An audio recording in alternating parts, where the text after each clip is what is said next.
Hello and welcome to the Too Much Apparently podcast. If you're new here, this is a podcast for the deeply feeling, overthinking, emotionally overloaded humans who've been told they're too much apparently. And if you're back, thanks for choosing to sit with us again. We're Alice and Carly, two therapists who are also just sensitive weirdos trying to make sense of life, healing, and our own brains. This isn't a professional advice podcast. It's more like the messy, honest conversations that happen when you finally feel safe enough to say what you're really thinking. This space is for people like us, the ones who've been called too sensitive, too serious, too emotional, too intense, and have spent way too long believing that it's true. Okay, on with the episode. Today we're moving from sensory overwhelm into emotional overwhelm. Yes, this one's for the people who don't dread the lights or the noise as much as they dread the people. Specifically, their own family. The people who can turn you into a 15-year-old again just by breathing in your direction. So today we're talking about those really tricky family dynamics at Christmas. The ones filled with unspoken expectations, old wounds, and everyone falling back into the same roles they've had since childhood. If the festive season feels like an emotional obstacle course, you're not alone. Let's get into it. So this is kind of like a second part to the Christmassy themed episode from a couple of episodes ago. Yeah, so less sensory stuff, no flashing lights, but more childhood wounds mixed with too much food, alcohol, and forced cheer. The complexities of having to spend time with family, or potentially how it feels if you don't have family to spend time with this time of year. Yeah. As I was thinking about what I was going to say for this episode, I didn't actually feel like I had a good idea about where you are with all of this and what Christmas is like for you. It's a bit of a mix, really. I think now I spend Christmases in a way that I quite enjoy, particularly the past few years. I would say that there's been more difficulties in the past. I would say, so as a child, I have really fond memories of Christmas overall. If I think of being really little up until the age of about 10, my memories of Christmas are really fond. Waking up Christmas morning with my mum and dad and my sister, waking them up stupidly early. I was given the Santa narrative and believed in Santa. So yeah, I just remember waking up, being really excited to see if Santa had come, going down the stairs, having the mountain of presents that you would have when you're like 6 that slowly get smaller and smaller and smaller as you age. And then inevitably there would be Christmas dinner held at a family member's house. And then in the evenings, there would also be like an evening buffet put on at somebody's house, usually like my grandparents. I know we also used to do like a lot of family stuff on Boxing Day as well. So my memory is a bit sketchy about what was it that happened on Christmas and what was it that happened on Boxing Day. But most of my happy memories are about waking up with my parents, opening and playing with my presents, then going to a relative's house, and the extended family would all go as well. I guess I used to be sad that I'd open all my nice new presents and then would have to go to somebody's house and leave them all behind. Yeah, and then I would go to somewhere like my nonna and papa, as I call them. I'd go to theirs. And yeah, there'd be my cousins to hang out with and play with, and lots of food and sometimes playing games. It was definitely at that time like what the Christmas Coronation Street special, like having to have those special episodes on. And yeah, I mean, you can probably tell like I'm smiling, like my memory of that is really fond. After my parents divorced when I was about 10, 11, of course, everything then becomes very separate. So then my Christmases, while still nice, they would involve lots of travel and going back and forth between houses, because whilst before it was parents' house and then say grandparents' house, now it would be like mum's house, dad's house, grandparents' house, auntie's house. And so it would involve a lot of my Christmas just being in a car, and not even that these places were particularly far away. I'd be there in the car, like having to go between different houses. Yeah.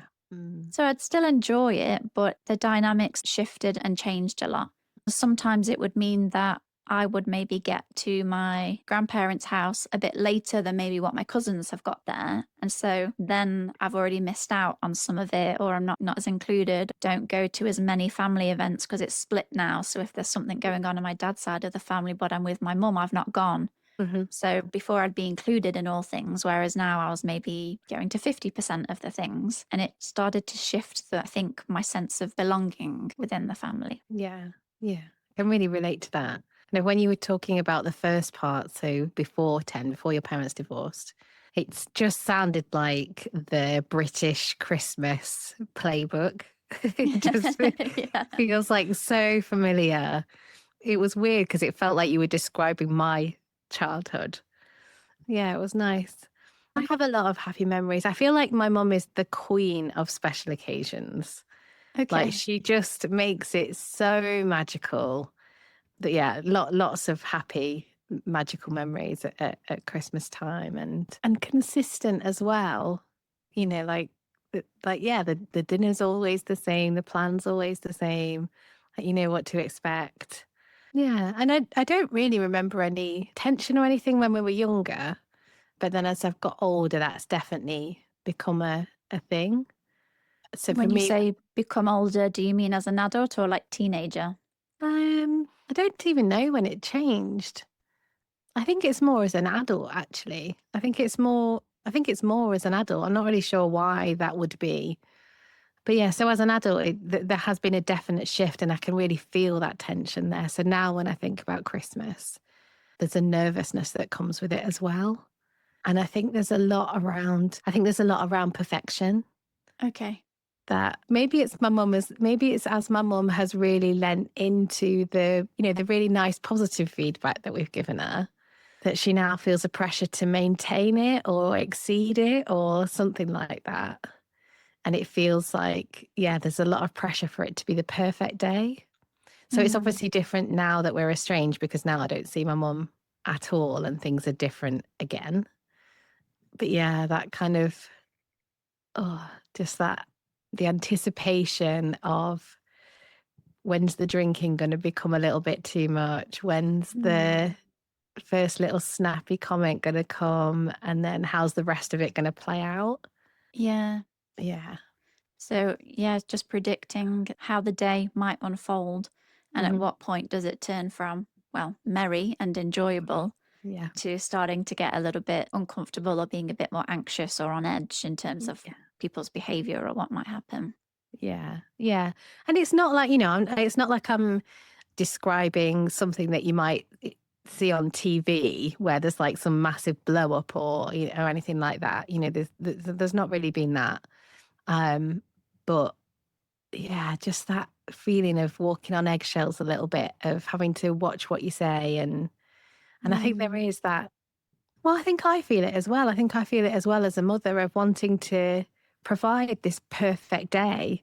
I've been watching all the TV adverts kind of coming Mm. around. So there's all the different supermarkets have their Christmas TV adverts, and just the endless projection of this idea as Christmas as, yeah, this wonderful time where things all go to plan and everyone's happy to see each other, and that actually it can be a lot more complex than that. And I feel like, of course, it is because families are complex. Yeah, but it is that usual kind of nuclear family, Yeah. two parents, two children. A lot of the time, they're often cisgender, heteronormative families as well. And so there isn't that much representation for the diversity of families that come in all different shapes and sizes. Mm. And they do project this ideal Mm. of what Christmas should be like. And I think that is where some of the pressure can come from, that everything has to, yeah, be perfect, but also everyone just has to be happy, like you said, and Yes. getting along. It's that kind of like Christmas card, smiley, happy photo Hmm. that, wow, look at us, aren't we such a great family? And look how Yeah. well we all get along. And I feel like even families who maybe really struggle and don't get along at all still try to do Yeah. that. Hmm. Yeah. Put a brave face on, put a smile on, get through it, grit your teeth. Yeah. Yeah, like how many people out there are just feeling like Christmas is the thing Hmm. to get through because Yeah. of difficulties with family. Hmm. Yeah. So I saw a reel yesterday by Therapy Jeff, who I love, and he was talking about an article that Mel Robbins has put out about getting on with your family at Christmas. And I think I've not read the article, but yeah, I think the general gist is like, put up and shut up, just have a good time with your family no matter what. And I really struggle with that. And I think I'm just not very good at, what am I not very good at? I'm not very good at, I don't want to say I'm not very good at not rocking the boat, But like, I'm not just going to let things lie. I'm not just going to keep quiet for the sake of peace. And that's not like a bull in a china shop, but it feels important to me to speak up when people say things that I would say, aren't right. Yeah, I'm curious what the context of the article in terms of what she meant, because when you said that, it initially got my back up where I wanted to be like, no, no, no, don't agree with that at all. So I'm Mm. really curious about the context, because I agree. I don't think because it's Christmas, you should just plaster a smile over your face and forget about stuff. Yeah. I can see there are situations within which you might, how might I phrase it? Yeah, I can just see that there might be situations in which you might keep a little bit of peace, but potentially for non serious things where you might just think, do you know what? It's Christmas. It's okay. But otherwise, that doesn't sound like an approach for you to then have a good Christmas. Yeah. I think there is a really important conversation that I hear coming up a lot, and particularly around family estrangement. I think but it extends to more than that, which is about, I think, the tension between individualism and community. Mm-hmm. And I think this comes up in the conversation about Christmas. It's, do you say whatever you feel like you want or need to say because that's the right thing to do? Or do you, keep your mouth closed because it's Christmas and we all want a bit of peace and harmony at Christmas time? And I think there is a balance. I'm not suggesting that I or that anyone else should, like I say, just say whatever they want to say because that's what feels right to them. I suppose there is that kind of balance there, isn't there? I was thinking about, so as we were as I was thinking about what we were going to talk about today, I was thinking about family roles and like what roles we each play in our families. And I am more outspoken in my family, and I am more likely to kind of like point things out and say what needs to change or I would say whether or not it's not keeping quiet or it is keeping the peace, I think it comes back to being intentional. If you're deciding to speak, if you're deciding to keep the peace, it's just thinking about why are you doing that? Are you doing that for yourself? Are you doing that for other people? Are you doing it because you think you should? How will it feel for you to do that? Will it actually feel good to have kept the peace? Or will you feel like you've stifled and silenced your voice and not brought up something important? And maybe there's no right or wrong way to be. It's more just checking in with the why you want to engage that way and where that's coming from and how you will then feel for having done that. Yeah. Yeah. And I think what I've got in my mind is, that stereotypical, like difficult, I think it's often somebody's uncle, isn't it? That will say something racist or homophobic or something like that. Yeah, something sexist at the end of the Christmas dinner about tidying Yeah. up in the kitchen. Yeah. Yeah. I feel like everyone has one of those uncles. Yeah. Yeah. I'm saying yeah, but I actually don't. But I think I think there is potential for that. And actually, I wonder if there's more potential for that as the younger generations become more woke, that there is going to be more potential for that. Well, it's funny saying that everybody's uncle because I can conflict a lot with my dad in Mm, terms of our views on things being polar opposite. mm, And my dad actually came to mind for Christmas dinner. I think it was the first Christmas dinner that I'd had with my dad since I was a teenager. mhm. So it'd been a really Long couple of time. decades. Right. Now I'm checking my maths. No, yeah, a couple of decades. I actually am that old. I was like, that can't be right. No, it is. But I set a precedent of there is going to be no conversations about this or this Right. over Christmas. And nothing actually arose until maybe about 10 p.m. after quite a few drinks, at which point I was just like, nope, put that back down and Yeah.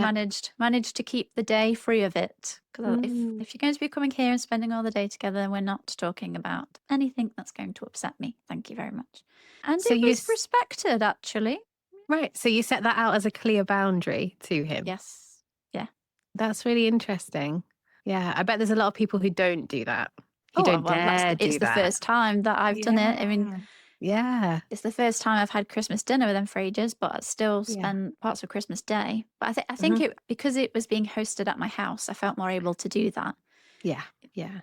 Yeah. Yeah. No, I think that's great. I think that that kind of clarity can be really helpful. That, yeah, if we're all going to be here and be peaceful, then let's avoid some of these difficult topics that, particularly if it's with people that aren't open to changing their mind, that don't want to hear other people's perspectives, that maybe it's better to just kind of rule them off topic. Not for today. Yeah. Well, I think we're more a divided world than ever, and people are very outspoken about things. And I don't know what it's like in other families, but it just seems to always find its way to the table. Yeah. Wherever you are, such contentious topics that are just being broached over dinner or a coffee. And it's just, I just don't want to, no, I don't want to be talking about those things, and definitely not at Christmas time. Yeah. Yeah. So I feel quite fortunate in that I don't think we have a lot of that in my family.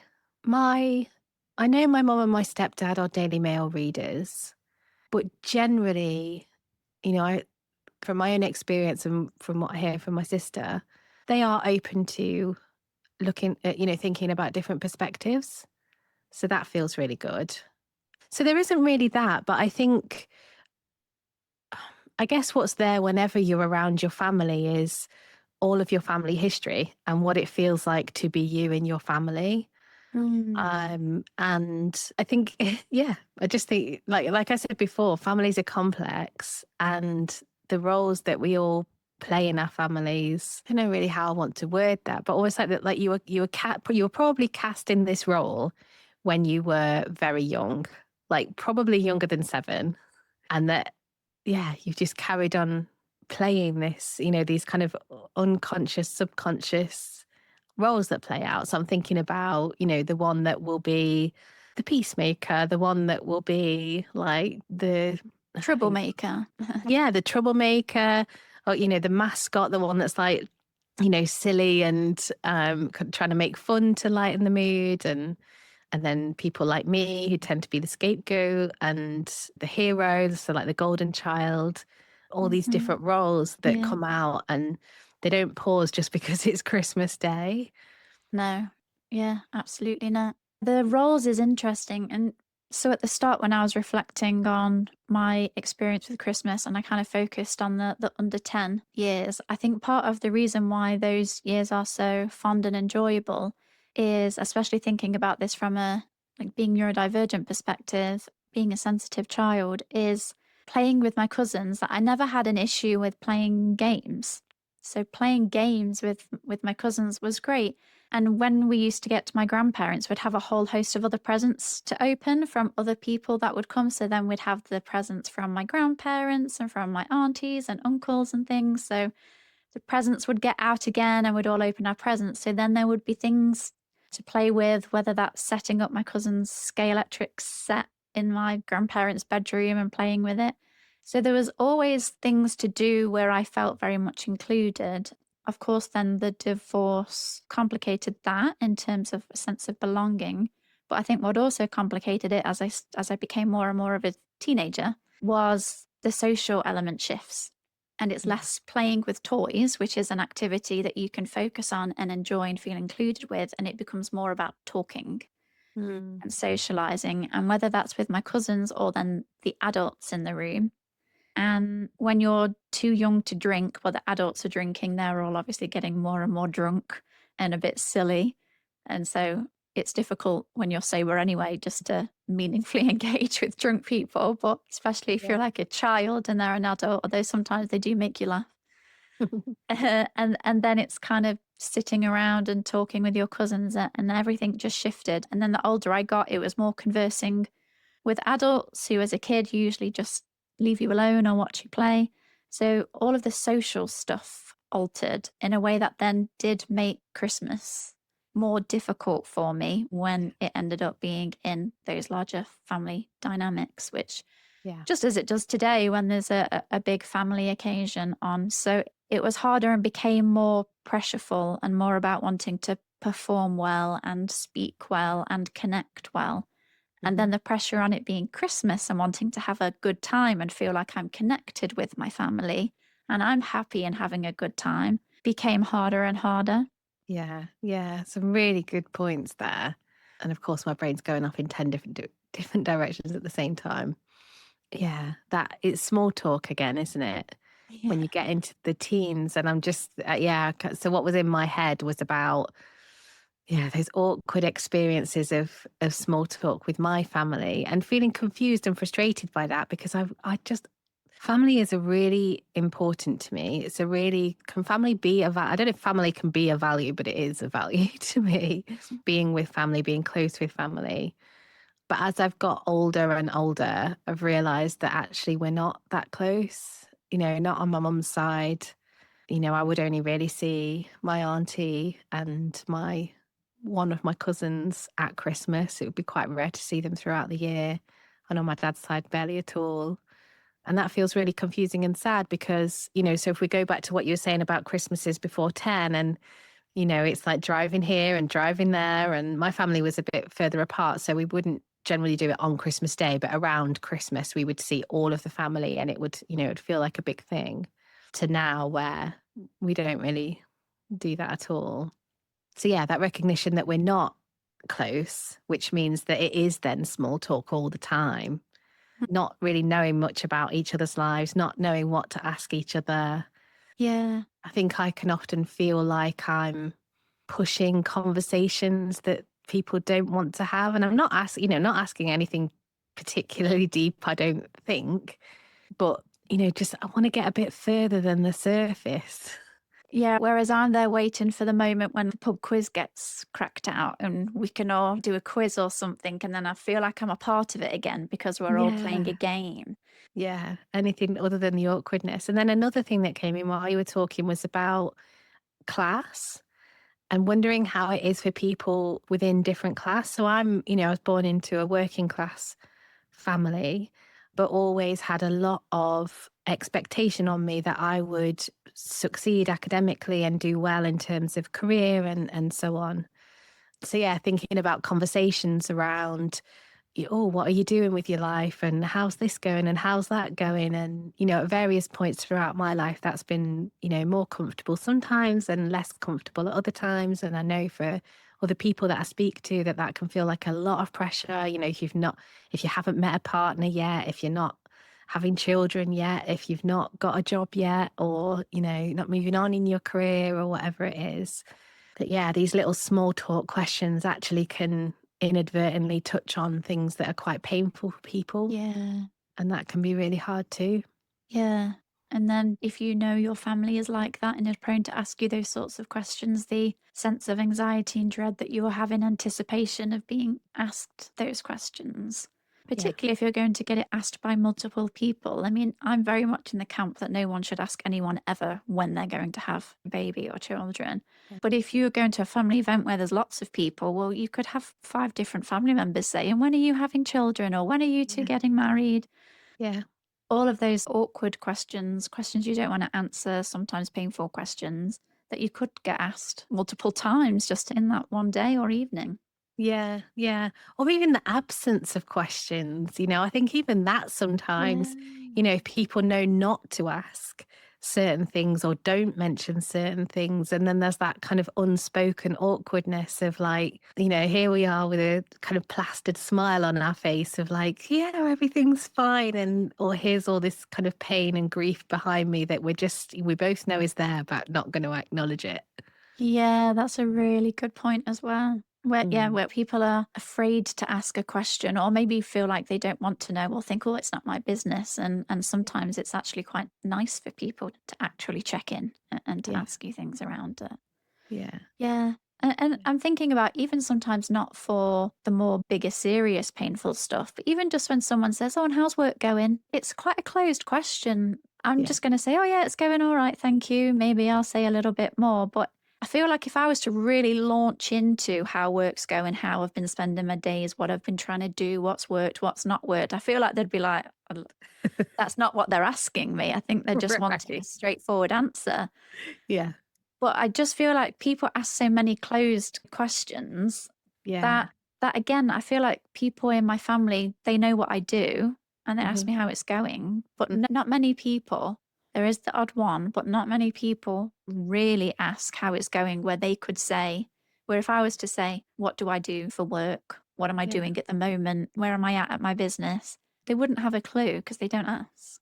Yeah, and that just makes me feel sad. I just don't understand because that's what I want to get into is like, yeah, what is your life like and how are you feeling and what's a challenge for you at the moment and what are you enjoying at the moment? And yeah, just that just made me think about when you ask someone a question and they launch into something about something that they love and they just brighten up and like they're almost Yeah. glowing as they're talking about it. I love that. I love that. Yeah. I love that Mm, as well. yeah. When before you were talking about the driving between different family members or people's houses and Christmas, and I shared that was my experience post divorce as well. It made me think of different family traditions and how people spend Christmas. Because one of the things that surprised me when I got with my current partner, well, firstly, my family get dressed up for Christmas and everyone will have their traditions, but there's the opening of the presents. Although an ex boyfriend who I was live with for 4 years, like we lived together, their family would not open any presents until after the Christmas dinner, sort of late afternoon, evening. And it totally boggled my mind. How can you let little children wait Oh, all of Christmas Day yeah. to open their presents afterwards? Like, yeah, that blew my mind. Absolutely Hmm. was not on board with that. Hmm. Anyway, the difference with my current partner's family is they would spend, I loved it because we went there. You spent the entire day just at their house. You didn't get in your car, you didn't go anywhere else. And they did it all in their pajamas. There was no dressing up or anything like that. You're just cozy, comfortable all Yeah. day, eat your dinner, play games, drink, be merry, have good Mhm, food, not go mhm, anywhere else. And the mhm. first time I experienced that, I was like, this is so lovely. Yeah. This is such a nice day. Yeah, it's also interesting in relation to how you're used to spending your day versus if you're doing something a bit different, spending it with somebody else, or if you have a new partner, fitting into other people's traditions and what happens when you like them versus when you do not like them. Mhm. Yeah. It's not Mhm. how you want to be spending your day. Yeah, that tension with a partner can be a lot as well, can't it? About, I think if you firmly always spent Christmas with your family, to then, I think the usual is to alternate, go to one family and then to another family. But sometimes that doesn't work either. And I'm kind of on the cusp of, so my son who's 19 said to me the other day, he said, my girlfriend's going to be staying for a few days around Christmas. And one of the younger ones said, oh, will she be here for Christmas Day? And he said not. But yeah, I was like, I had that kind of bracing in my stomach of, I'm not ready for you to go and spend Christmas with someone else. Yeah. Yeah. I can't actually remember what we wore last Christmas. I was just thinking about that. Because I feel like we're more of a pajamas all day family. But Mm, I don't like being a pajamas all day. Like I kind of do. Like I like the kind of like we don't have to, that it's just relaxed, that we can just chill out and kind of no pressure. But I also really love getting dressed up. So my mum's house for Christmas dinner, yeah, you get dressed up. It's not massively formal, but you wear a nice jumper with your jeans. right. Yeah. So yeah, so I missed that bit. So I'm wondering now if last Christmas I dressed up and everybody else was in pajamas, maybe, which fine. Yeah, that also works. Yeah. I think I definitely err more towards doing what works for me and my family rather than fitting into what works with other people. But I feel like I've had to because of how my children are. That, and I don't know if it's a generational thing or like why it is, but yeah, like I think I said on the previous episode about we would always have to eat a Brussels sprout. Oh, yes. And Yeah. I just wouldn't put my kids through that. And I don't know what would Mm. happen if I tried to put my kids through that. I just feel like it wouldn't work in the same way that it worked on me. And maybe that's, parenting, that I was really determined that I would not be raising my children based on fear and shame, whereas that was a Mm. big part of how I was raised. And I think it was fairly normal-ish in the 80s, 90s for that to be the way. But yeah, it just feels really important to me to provide a space that's going to work for everyone. What I won't compromise on is Christmas dinner cannot be eaten anywhere other than the table. Everybody has to come to the Yeah. table. I don't demand it throughout the rest of the year, but for Christmas dinner, we're eating at the table. Oh yeah, you have to eat Christmas dinner at the table. I'm with you Yeah. on that one. And I do like to follow the Christmas rules. Oh, what are they? No, just like when you pull your cracker, like you have to put the hat on. Oh, right. Yeah. And you have to read the joke that's Yeah. in the cracker and sometimes the general knowledge question. And you have to show everybody what crappy thing you got out of your cracker. Yeah. Those sorts of traditions that some people are a bit like, don't Yeah. reluctantly not wanting to put your hat on. And I'm like, hats go on Yeah. at the table. Yeah. Yeah, so I don't like it when people don't follow the Christmas rules. I love that. I love that. And I'm just loving the idea of there actually being a set of actual, like, unspoken or unwritten Christmas rules that we have to adhere to. And I know there will be people listening that are like, I don't want to wear the hat, or I don't want to tell the joke, or, for me, I guess it'll be the King's speech now, but the King, like, I don't know why I'm not a massive monarchist at all, but No, it's me like, neither. but I feel like, but you have to have it on the TV. Like, no one else Oh, has to watch really? it, but I you never have to have have it it. on. Right. I've got no idea why I care about it, but it is a Christmas rule that I have inherited from somewhere Yeah. that feels like it just has to be. It's a Christmas rule. I'm sorry, I didn't write them. I feel like the other Christmas rule is you have to open your presents in the morning Yes. and still in your pajamas. Yes. Yes, Yep. absolutely. Yeah. Don't get dressed before you open your presents. Like, no. No. No. Yeah. That's Oh, I feel funny. like we've veered away a little bit from family and relationships. Hmm. Bringing it back to the roles that we might play within our family, if we're even aware of the role that we play to begin with, because so many of us are just not even aware maybe of the role that we find ourselves stepping into. But there is, of course, the risk that we find ourselves regressing back into those roles, or where sometimes we start to feel maybe quite childlike around certain people. And I'm thinking about where that might come into play, where people might notice the shift between their adult self back into their child self and how it feels when that happens. Yeah, it's an interesting one, isn't it? So what's coming to mind as you're saying that is my first therapist years ago saying that my mum had she called it a chocolate box idea of what a family should look like. And I didn't know what that meant, but yeah, I guess it's just that, yeah, just the model image of a family, and that we should all comply and play that role. So in my family, I bounce between golden child and scapegoat, which I think is also quite common to kind of switch between those two roles. It feels weird because I don't feel like I'm trying to get a sense of myself regressing into a child state around my family. And it doesn't really feel like that. And I think it's because when I was a child, I was expected to act like an adult. But now that Right. I'm an adult, I can be treated like a child. So yeah, so I do hear people talking about that a lot. Like, they'll go back to their parents' house, and as soon as they've got one foot in the door, they feel like they're a teenager. But for me, it just feels like I've always been at this kind of ageless age. Right. But whatever it is, I'm not in the right place for where I Mm. should be. Yeah. Yeah. No, that makes a lot of sense. I would say for myself, I stay in an adult position for a lot of the time, but there are certain triggers that will pull me back into child self. One of those, if somebody is upset and I go into my wanting to fix it and make it all nicey role where I take emotional responsibility Mm-hmm. for their feelings. And then I can't settle and I can't relax until everything's kind of all okay again. And the other time that I regress, and this is the biggest one that's likely to make me regress, is being around anger in an aggressive sense.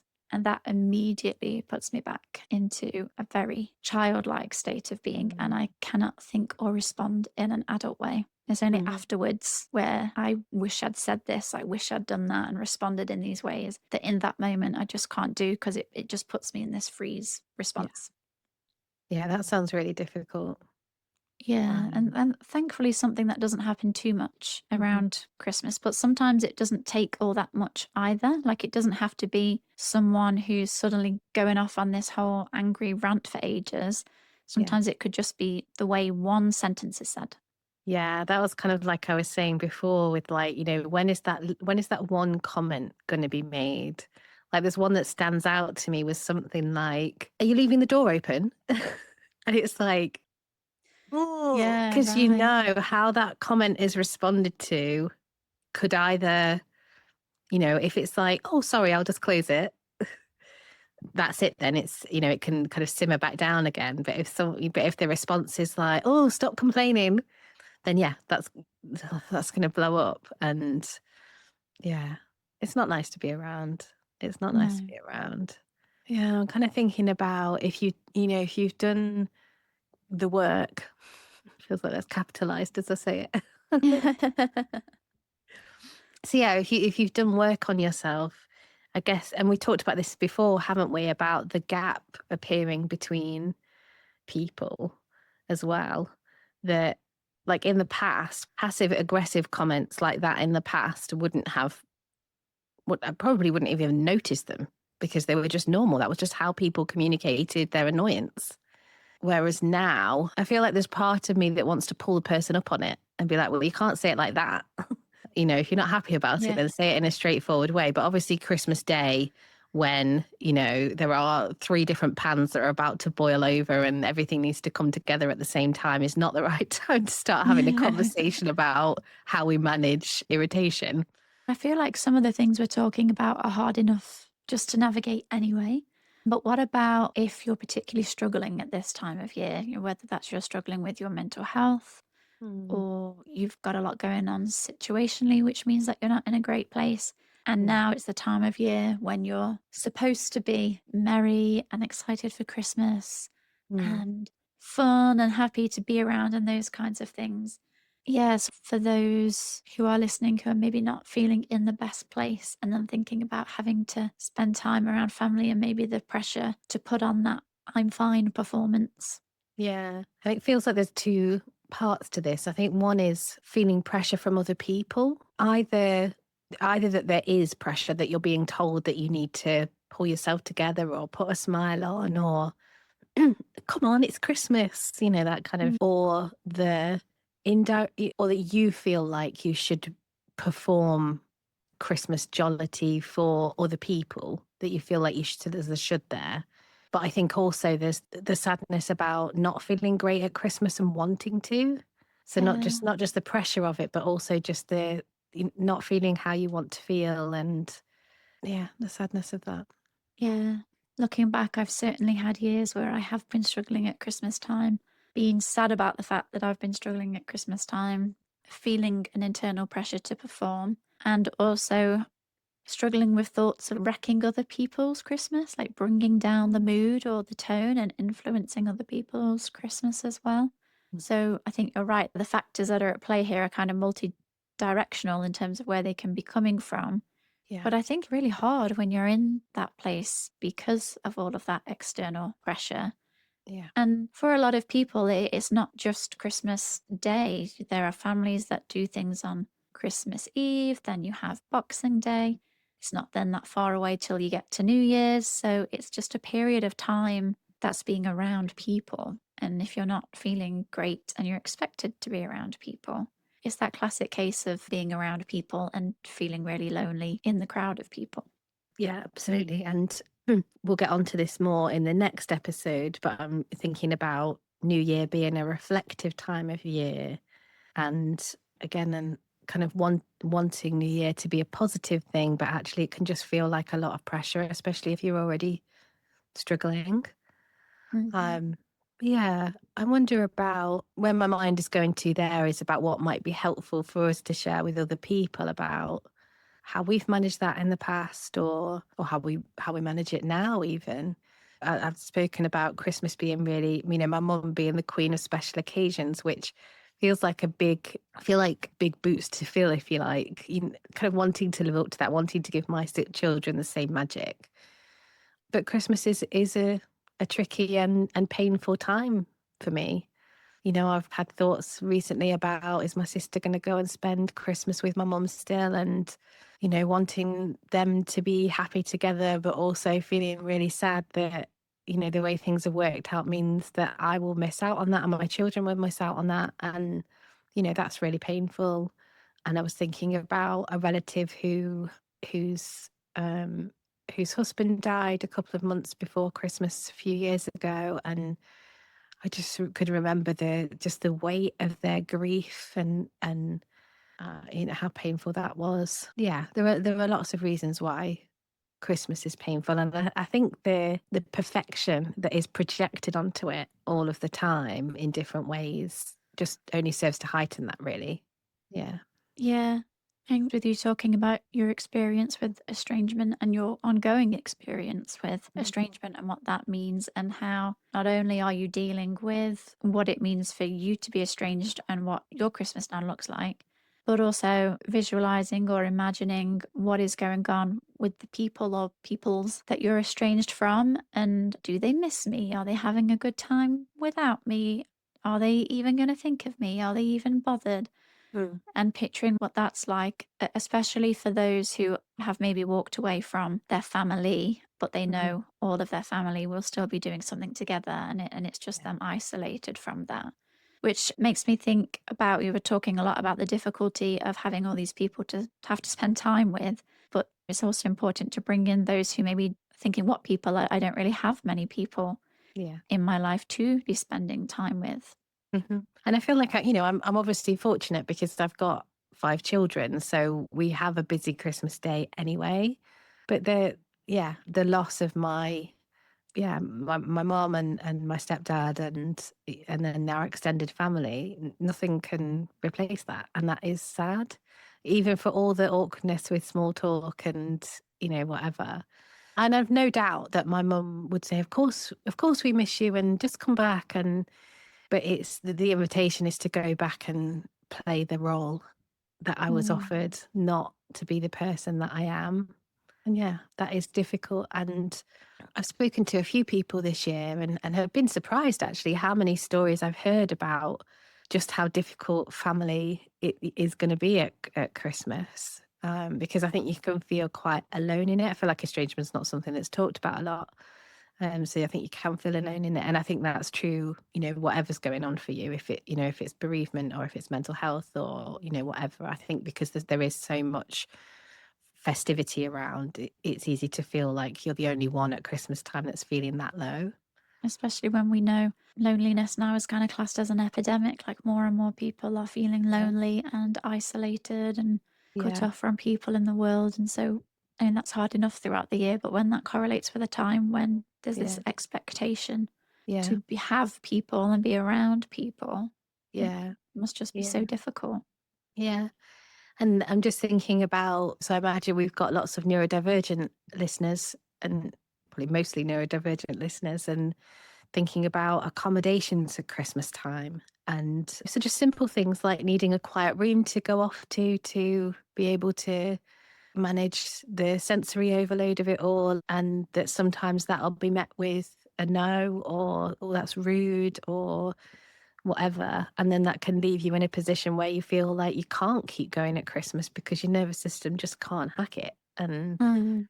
I imagine as more and more people get diagnosed or have realizations that they're neurodivergent, and that, the conversation that it's okay to ask for accommodations and actually it's okay to expect accommodations, that these things will just become more of an issue unless and until the people around, willing to meet you halfway, I suppose. Yeah, absolutely. Thinking about accommodations as well, it makes me think of those of us and with chronic illnesses. Yeah. It's quite a demanding day, Christmas, and usually on the back of demanding days and weeks in preparation for Christmas. And all of the cognitive load of the shopping and gift buying and gift wrapping and getting it out to everybody. So that by the time then you actually get to Christmas Day, there's just been a whole host of things to get you there in the first place. And I don't know about you, but there's so much prep and it's over within a blink of an eye that Yeah. you're like, is it, Mhm. oh, that's it? Like, it's just Mhm. done. Mhm. But It is really tiring. And so, especially if you're somebody who struggles with being fatigued a lot anyway, and if you are chronically ill, and one of the things that I find difficult as a chronically ill person is my partner and my mum will do a lot at Christmas.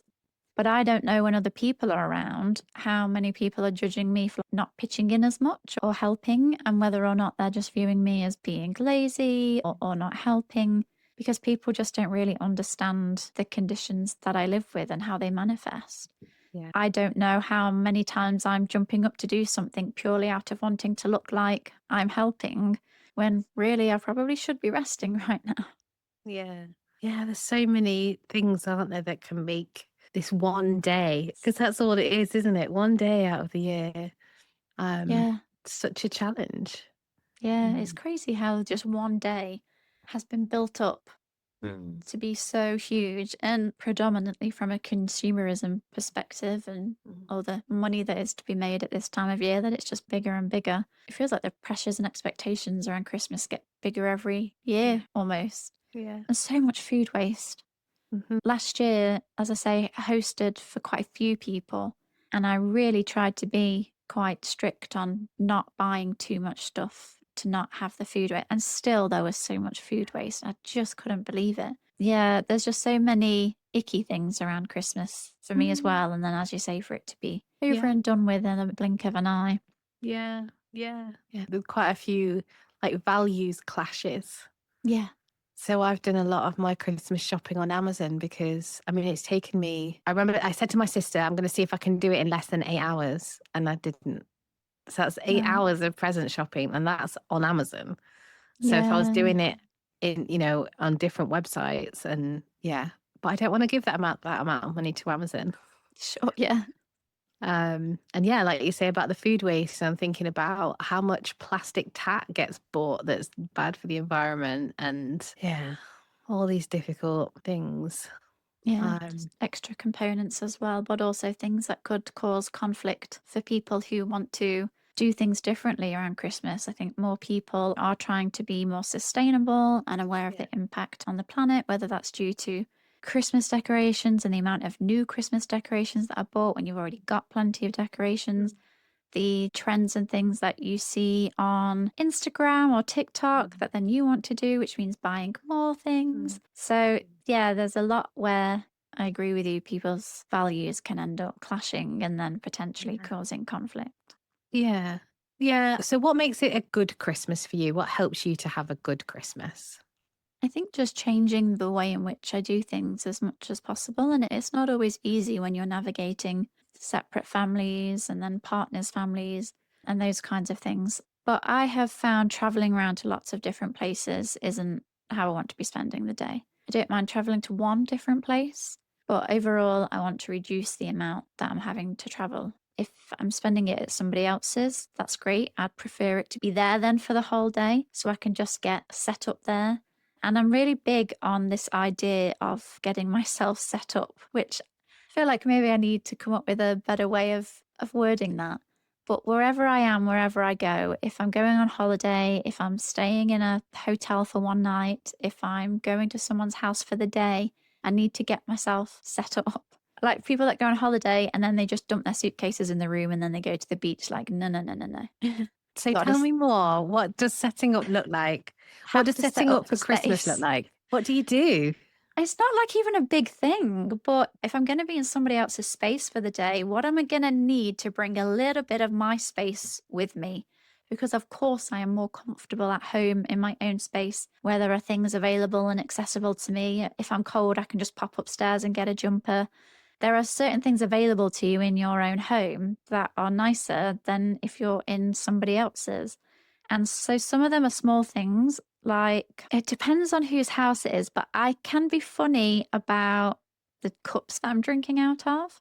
And I drink a lot of water and I can't drink tap water. It tastes different. And so many people say to me, it doesn't taste different at all. I have no idea if it's the autism, but trust me, you can line up mineral water, filtered water, tap water, and I know which is which. And tap water changes from area to area as well. Right, yeah, exactly. So you don't know what you're going to get. And people are like, but water's just flavorless. It's not flavorless. So maybe I'm taking bottled water with me to drink, to put in the fridge. I might want to make sure I'm taking my Earl Grey tea bags because I don't know if they have Earl Grey to be able to have of an evening. I might be taking my slippers. I might take a blanket. I might take a spare jumper in case the house gets cold. Because of my pain, I might take my heated blanket with me. There's probably more, but just off the top of my head, they're the sorts of things that I might be thinking about taking with me. Then it's a little bit of my home with me. So I just feel a little bit better. And of course, my dogs, they have to come. Yeah. The other thing is knowing what I'm doing in advance. I can't stand it when it's getting closer and closer to Christmas or New Year, and I don't know what I'm doing, who's going to be where I'm going to be. No, thank you. I need to get that sorted out sooner so I can get it in my head and I know what's happening and I can be organized and prepared for it. Sometimes it's setting boundaries, like I spoke about earlier. So, if there are certain things that I need from people or don't need from people in the day, and I'm not saying I can do this with everything and with everyone, but sometimes it's the occasional thing that I might just mention to someone. I also just like to be clear if people are coming to mind, like how they're getting here, how are they getting home. I wouldn't want anybody last minute to be like, oh, can we stay over? If I know ahead of time, that's fine. I don't like any last minute surprises or things being put on me. And actually, the other thing that's made a big difference is not putting pressure on myself to have to drink. I don't even think I had an alcoholic drink last year. I was there with my water and my cups of tea. And actually, some people are like, oh, you're not drinking. I was like, no, I've always drank because I felt like I should and a pressure to. I don't even like it all that much. So just allowing myself to not go along with stuff just because I feel like I have to. Yeah. I feel like I could keep going there, but I want to ask you what your things are, what you found helpful, or what people listening might find helpful. Yeah, I think a lot similar to you. Yeah, especially around needing to know what the plan is. Like I really want to know. And so when I did spend time with my extended family, like if the conversations about what are we doing at Christmas took place in June, I would not have considered that too early. That would be great. Right. I really like to know well in advance what's going on and when. Yeah, what makes a good Christmas for me? What's coming to mind for me is about being aware of what feels okay and checking with your body about what is feeling okay. Because I think a lot of people really push themselves so hard because you should be with family at Christmas. And actually, if that's not what works for you, then you don't have to push yourself through it. People are going to be disappointed, quite probably. And it's your life and you get to decide what you want to do. So yeah, I think for me it's about not putting myself in painful family situations. It is definitely one of them.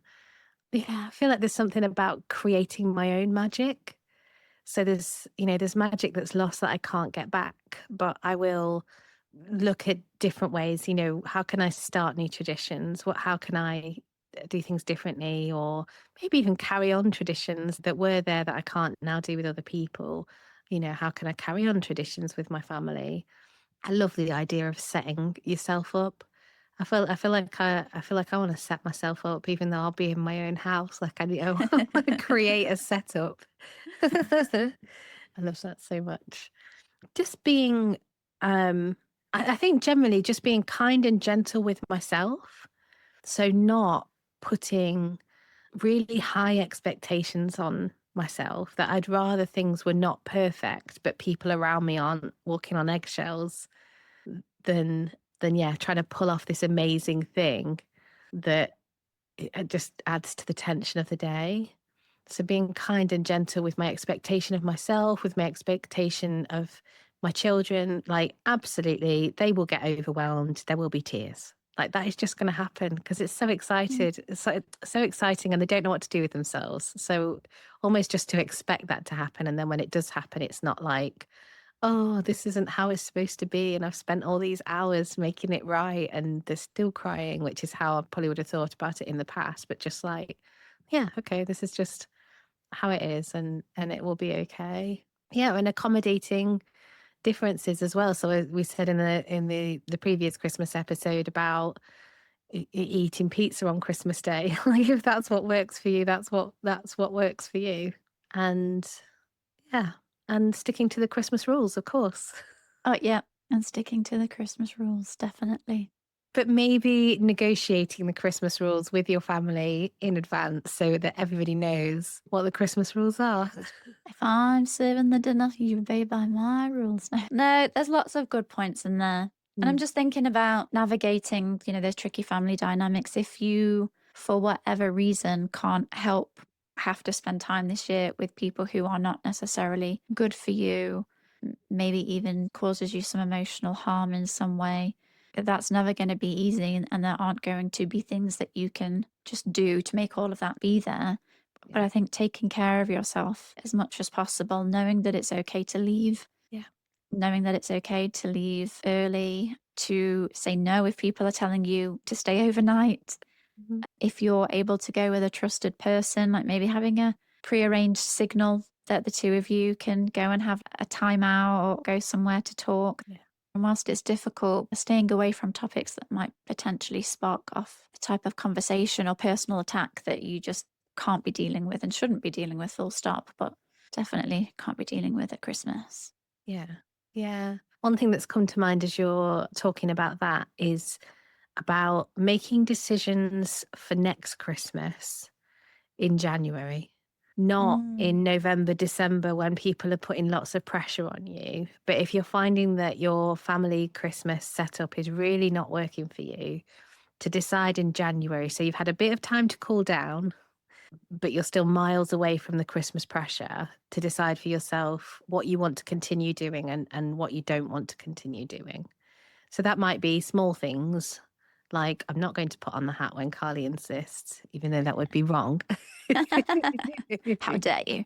But so whether it's tiny things or whether it is, I'm not going to go at Christmas, or I'm not going to stay in contact with my family, from the full spectrum of possibility. Yeah, to make some decisions when you're not feeling the Christmas pressure when it comes around. Yeah, sometimes I'd like just to remind myself, just remove Christmas and its day. It's just a day. Yeah. It's like how I said on the previous episode about a Christmas dinner. It's just a Sunday dinner. You can have a carvery any Sunday at the majority of local British pubs. Yes. There's so much external pressure put on it from other places, but there's plenty of times throughout the year where I've spent some really nice and meaningful time with family. It doesn't have to be on the 25th of December. Yeah. And yeah, of course, it's built up to be this really big thing. And it's nice if it can be this big thing. But at the end of the day, it's a day. Yeah. And it has to work for everybody. That I just think that's so important. It's no good for anyone, because even if you're trying to put a brave face on, the energy comes up somewhere. Like the energy and the emotion of that has to be released somewhere. So maybe it's that you go home with your partner and then you're irritated at your partner, even though it's not their fault. You're irritated by your parents or your siblings, but you take it out on your partner and then the damage is there. Or maybe you turn it on yourself and you're telling yourself that you're no good, or you're making a fuss about nothing, or, whatever it is. So yeah, I think it's really important to, find some way to make it work for you. I love that. Yeah. I might pull together some resources and stick them in like you did the carousel before with the autism resources. I might put together some resources around, like good books on boundaries, and just have a think about maybe some Christmas specific resources as well. Yeah. Yeah, that sounds good. If Christmas brings out the worst in your family, that doesn't mean there's anything wrong with you. You're not too sensitive. You're responding to patterns that have existed for years. And the most compassionate thing you can do is to listen to what your body and emotions are telling you. Whether that means leaving early, setting boundaries, or doing Christmas your own way, you have permission. You're allowed to want peace. And you're allowed to protect yourself, even from family. Next time, we're bringing you Too Tired to Transform, a soothing antidote to New Year, New Me propaganda. The annual ritual where everyone pretends they're going to overhaul their entire life while the rest of us are lying on the sofa just questioning our existence. But for now, we'll leave you with this. What would it look like to have a Christmas that feels good, even if it's different from what your family expects? That's all from us today. If this episode made you feel a bit less alone, the best way to help us reach more people is to subscribe, rate the podcast, and follow Too Much Apparently on Instagram, TikTok, and YouTube. Those simple clicks help other sensitive humans find us when they need it most. Thanks for listening, and we'll be back soon.